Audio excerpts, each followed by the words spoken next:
셋째 날 함께 살펴볼 말씀은 마태복음 5장 5절입니다.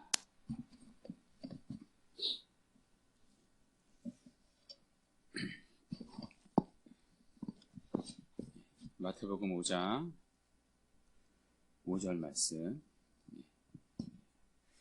찾으신 줄 알고 우리 한 목소리로 함께 읽도록 하겠습니다. 시작. 온유한 자는 복이 있나니 그들이 땅을 기업으로 받을 것이며. 아멘. 지금까지 우리는 예수님이 말씀하신 처음 두 개의 복을 살펴보았습니다. 예수님은 심령이 가난한 자가 복이 있다고 하셨습니다. 이어서 애통하는 자가 복이 있다고 말씀하셨습니다. 오늘은 세 번째 복을 배우려 합니다. 온유한 자는 복이 있나니 그들이 땅을 기업으로 받을 것이며. 이 세 번째 복 역시 앞의 복과 연결됩니다. 하나님 앞에서 자신의 영혼에 처절한 실존을 마주한 자는 자신의 영적인 가난함을 보게 됩니다. 그리고 자신의 가난함을 보게 된 성도들은 자신의 죄를 보고 처절한 마음으로 애통하며 눈물을 쏟습니다. 그런 사람들 속에서 만들어지는 영적인 자질이 바로 온유입니다. 뒤집어서 말하면 하나님 앞에서 자아가 깨어져서 자신의 가난함과 헐벗음을 보지 못한 사람, 그래서 자신의 죄를 보고 처절한 마음으로 애통하며 눈물을 흘리지 못한 사람들은 성경이 말하는 온유를 가질 수가 없습니다. 자, 그렇다면 이 성경이 말하는 온유는 무엇입니까? 이 온유는 우유부단하다는 뜻이 아닙니다. 단순히 화를 내지 않는다는 뜻도 아닙니다. 자, 그저 좋은 게 좋은 거지 라는 태도도 아닙니다. 자, 온유는 헬라어로 프라우스라는 단어인데요. 자, 이 단어는 우리가 에베소서를 공부할 때 살펴본 적이 있습니다. 자, 이 말에 어원적인 배경이 있었죠. 자, 들판을 질주하던 거친 야생마가 순하게 길들여진 상태를 말합니다. 야생마를 보면 힘이 넘칩니다. 그러나 힘만 넘친다고 해서 명마가 아닙니다. 언제 그 야생마가 명마가 되죠? 주인의 지배와 조정을 받을 때 비로소 명마가 됩니다. 그러니까 이것이 성경이 말하는 온유의 근원적인 뜻인 거죠. 그러니까 우리의 성품을 하나님의 통제 아래에 두는 것입니다. 그러니까 힘이 있지만 그 힘을 내 마음대로 사용하는 것이 아니라 하나님의 통제 아래에 두는 것입니다. 그러니까 하나님에 의해 길들여진 성품, 그것이 바로 온유입니다. 자, 구체적으로 우리가 이 온유를 쉽게 이해할 수 있는 포인트가 하나 있습니다. 자, 이 온유가 헬라어로 프라우스라는 단어인데요. 이 프라우스와 비슷한 영어 발음이 하나 있습니다. 바로 프라이드라는 단어입니다. 예전에 프라이드라는 차 이름도 있었는데요. 자신의 가치나 능력을 자신하여 가지는 당당한 마음입니다. 한마디로 자부심이라는 뜻이겠죠. 이 프라이드와 반대되는 단어가 바로 프라우스, 그러니까 온유라는 단어입니다. 한마디로 자기 자신에 대한 자부심이 없는 겁니다. 아주 쉽게 말하면요, 내가 누군데 이런 마음이 없는 게 온유입니다. 예전에 그 범죄와의 전쟁이라는 영화가 있었는데요. 거기 보면 최민식 씨가 나오는데요. 이 최민식 씨가 경찰서에 잡혀가는 장면이 있습니다. 그때 경찰서에서 형사들에게 한 형사에게 이렇게 말합니다. 제가 성대모사를 잘 못해서 그냥 읽어만 드릴게요. 그 워딩을. 예. 너그 서장 남청동 살제 예. 내가 임마 너그 서장이랑 같이 밥도 먹고 사우나도 가고 막 다 있어. 그러니까 한마디로 요약하면 예, 내가 누군데 감히 너희들이, 그러니까 이거죠. 그러니까 이게 온유하지 못한 마음입니다. 그러니까 내가 누군데 이런 사람은 온유하지 않은 겁니다. 그러니까 진짜 온유는요, 내가 누군데 이런 마음이 없는 겁니다. 그러니까 요즘에 사람들이 늘 사용하는 말이 있습니다. 그러니까 자존감이 너무 낮으면 문제다, 그런 말을 사용합니다. 그러나 저는 그 진단에 동의하지 못합니다. 그러니까 자존감이 너무 낮아서가 아니라 자존감들이 너무 높아서 문제인 거죠. 그러니까 사실 모든 분쟁은 다 여기서 나타납니다. 그러니까 누가 섭섭한 말을 하지 않습니까? 자, 그러면 내 마음속에 어떤 생각이 들죠? 내가 누군데. 그래서 참을 수가 없게 되어집니다. 자, 그게 온유하지 않은 겁니다. 그러니까 사실 모든 사람들과의 관계에서 분쟁이 일어나는 이유가 여기 있습니다. 남들이 나를 인정해주지 않는 데 있습니다. 그러니까 내가 생각하는 나와 남들이 평가하는 나 사이에 간극이 있는 거죠. 내가 누군데. 내가 이 정도의 대접을 받을 만한 자가 아닌데 이게 다 온유하지 않은 겁니다. 자, 그래서 온유함이라는 건요, 그러니까 단순히 겉으로만 보이는 게 아닙니다. 예를 들어 어떤 사람은 그러니까 누가 사람들이 뭐라고 할 때 앞에서 즉시 화를 내는 사람들이 있습니다. 자, 반면에 그 자리에서 즉시 화를 내지 않는 사람들이 있습니다. 자, 그럴 때 우리는요, 즉시 화를 안 내는 사람을 온유하다고 생각합니다. 그러니까 반대로 즉시 화를 내는 사람은 온유하지 않다고 생각합니다. 그러니까 이게 일반적인 견해이죠. 자, 그런데 화를 안 내도요, 속으로 내가 누군데 이렇게 생각하는 사람들이 있지 않습니까? 그래서 속으로는 일을 가는 사람들이 있잖아요. 이게 온유하지 않은 겁니다. 자, 그래서 성경이 말하는 온유는요, 겉으로나 안으로도 내가 누군데 이 마음이 하나도 없는 마음입니다. 자, 이걸 다른 말로 성경의 용어로 뭐라고 부르죠? 겸손이라고 부릅니다. 자, 그래서 온유한 사람은요, 진짜 겸손한 사람입니다. 그러니까 누가 비판하지 않습니까? 그러면 나는 그것보다 진짜 더 못한데 그렇게라도 이야기해 주셔서 감사합니다. 이렇게 반응하는 사람이요, 성경이 말하는 이 온유한 자입니다. 그러니까 물론 그렇게 말을 하지 않아도 속으로 이렇게 생각하는 겸손한 사람이 온유한 사람입니다. 자, 그래서 성경에 보면요, 온유와 겸손이 같이 나옵니다. 자, 대표적으로 누가 있죠? 바로 예수님이시죠. 자, 예수님을 보면 우리가 확연히 알 수 있는데요. 자, 마태복음 11장 29절입니다. 자, 우리가 온유하면 늘 떠올려야 할 구절이 이 구절입니다. 자, 이 구절을 함께 읽어볼까요? 시작. 나는 마음이 온유하고 겸손하니 나의 멍에를 메고 내게 배우라. 그리하면 너희 마음이 쉼을 얻으리니. 아멘. 자, 예수님은 스스로 온유하고 겸손하다고 하십니다. 그러니까 여기 온유, 겸손 다른 두 단어를 썼습니다. 자, 그러나 온유와 겸손은 이렇게 같이 가는 단어인 거죠. 자, 그런데 문제는요, 타락한 사람은 이런 마음을 가질 수 없다는 데 있습니다. 여러분, 타락한 사람의 본성은요, 다 자기를 높이고 싶어 하는 마음이 있습니다. 그래서 발끝에서부터 외치는 소리가 하나 있죠. 내가 누구인데. 이 소리가요, 우리 안에 메아리쳐 올립니다. 타락한 사람은 이 소리로 가득 차 있습니다. 그래서 모든 것들이 자신을 높이고 드러내는 수단으로 사용됩니다. 한마디로 프라이드로 가득 차 있는 거죠. 조금만 남들보다 뛰어난 게 있으면 다 그것이 프라이드가 되는 거죠. 자, 그래서 온유는요, 생리적인 기질이 아닙니다. 그러니까 다른 앞에서 말하는 가난과 애통처럼 생리적인 기질이 아닙니다. 그러니까 우리가 태어날 때 가질 수 있는 기질이 절대로 아닙니다. 절대로 우리는 온유하고 겸손할 수 없습니다. 자, 그래서 이 온유도요, 영적인 속성입니다. 하나님 나라의 백성만이 온유할 수 있습니다. 심령이 가난한 자, 그래서 애통한 자만이 온유한 자가 될 수 있습니다.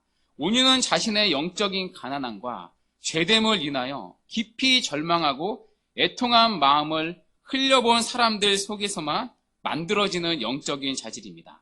하나님을 만난 사람은 자신이 얼마나 아무것도 아닌 존재인지를 보게 됩니다. 누구보다 가치 없고 쓸모없는 존재라는 것을 보게 됩니다. 내가 누구인데 이게 아니라 나는 아무것도 아니구나. 자신의 가난함과 헐벗음과 무가치함과 무능한 자기를 보게 됩니다. 자기를 향해 철저한 사형 선고를 하는 거죠. 절망을 하는 거죠.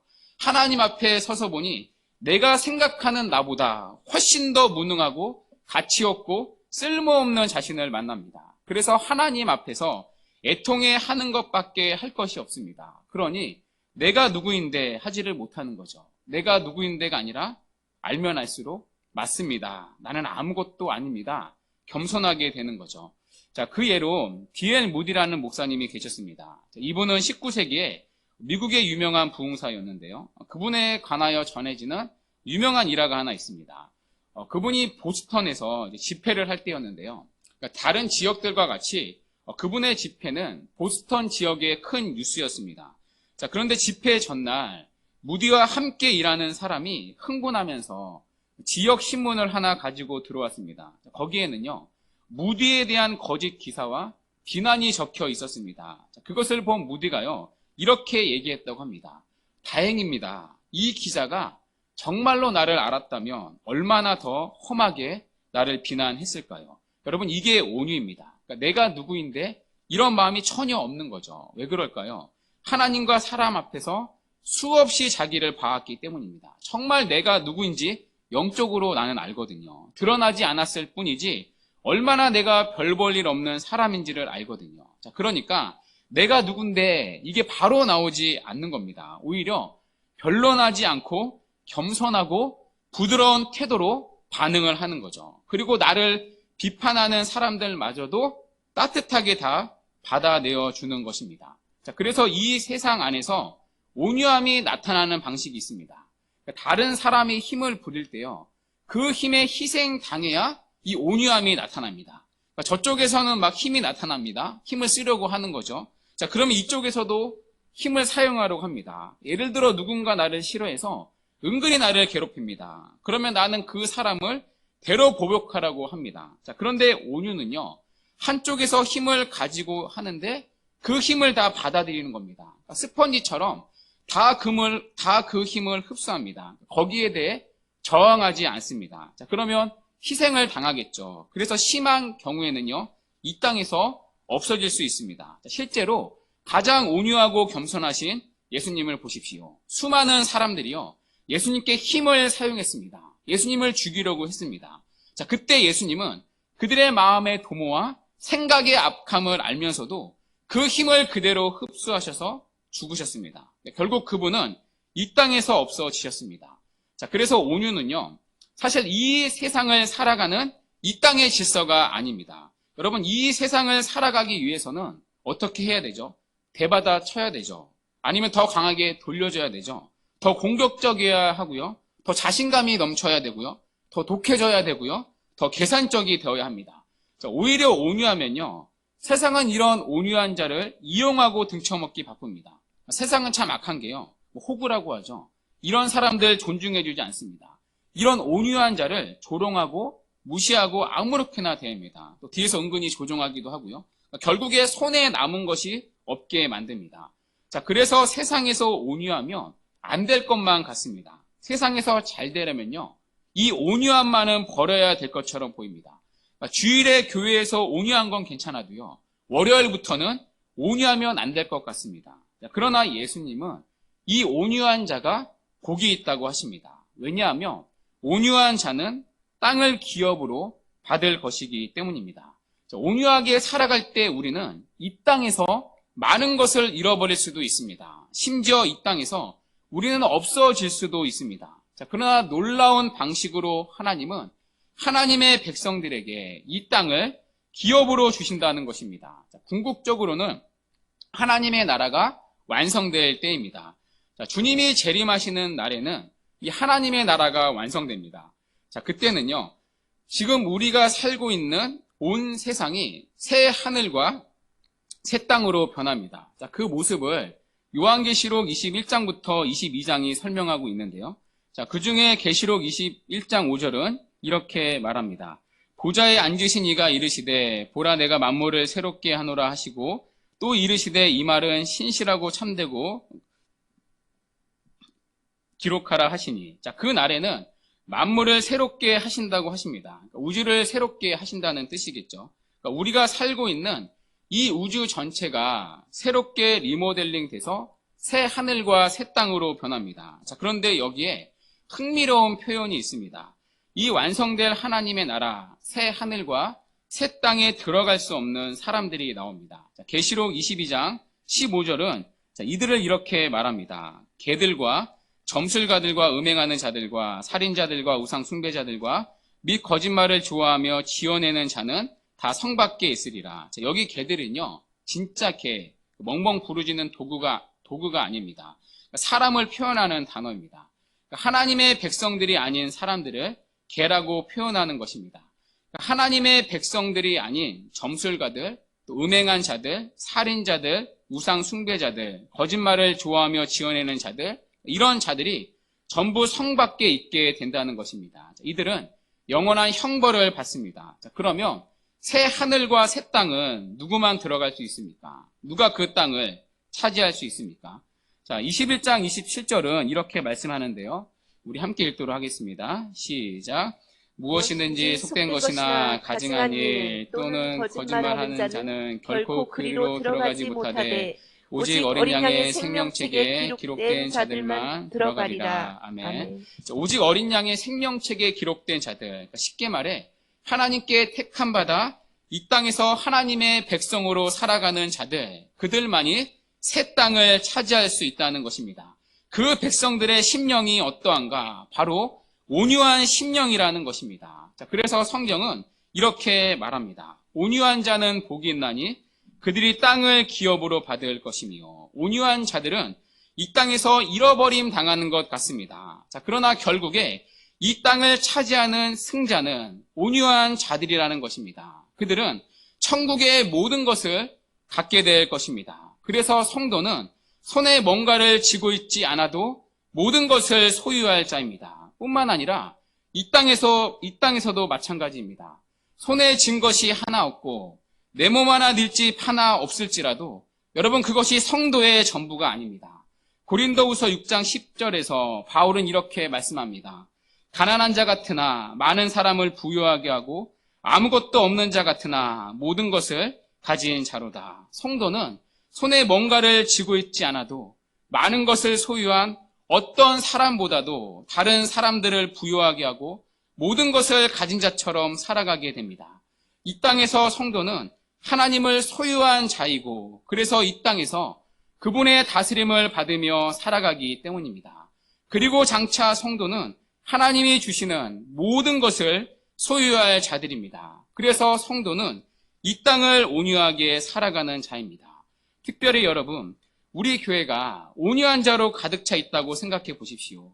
온유한 자는 내가 누군데 그런 사람이 아닙니다. 나는 아무것도 아닙니다. 라고 겸손하고 부드러운 태도로 모든 이에게 반응하는 자입니다. 그래서 나보다 낮게 보이는 사람일지라도요, 정말 나보다 높게 여길 수 있고요. 그리고 나를 비판하는 사람들마저도 따뜻하게 다 받아내줄 수 있습니다. 여러분, 이같이 온유한 사람을 우리가 교회 안에서 만난다고 생각해 보십시오. 그러한 사람을 옆에 두고 교제한다고 생각해 보십시오. 목사인 저부터 온유하고요. 옆에 있는 성도들이 온유하며 여러분, 우리 교회가 얼마나 아름다움으로 가득하겠습니까? 여러분, 교회는요, 자기의 본성대로 상처를 품고 서로를 대하며 냉랭하게 모였다가 흩어지는 공동체가 아닙니다. 겉으로는 교양 있고 품위가 있어 보이지만 속으로는 쌀쌀맞은 마음을 품고 있는 것이 아니라 나보다 못한 사람, 또 나를 비판하는 사람 또한 따뜻하고 겸손하게 선한 마음으로 대하는 온유한 자로 가득 찬 곳이 여러분, 이 땅에 주님의 몸된 교회여야 합니다.